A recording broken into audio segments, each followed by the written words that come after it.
Hi, my name is Ann Glass. I'm a reading and learning specialist at a private school in New York City, and I work with kindergartners through third graders on reading, word study, and writing skills. In addition to being a reading specialist and a learning specialist, I'm also a parent, and today I'm going to talk to you about topics in reading. I'd be willing to bet that almost every single child in this country knows the alphabet song. It's fun, it's catchy, and it's a perfectly acceptable way to enter the world of literacy with your child.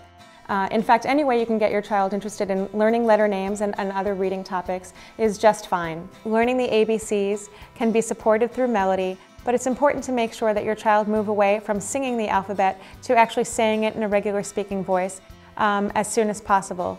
Now, that doesn't mean that you could never go back to singing the alphabet song for fun, but it does mean that if your child can name his letters without relying on a melody, then you can be sure he really knows them. The one caveat I would offer when teaching the ABCs through an alphabet song, like the traditional ABC song, is to make sure you articulate each of the letters as clearly as possible.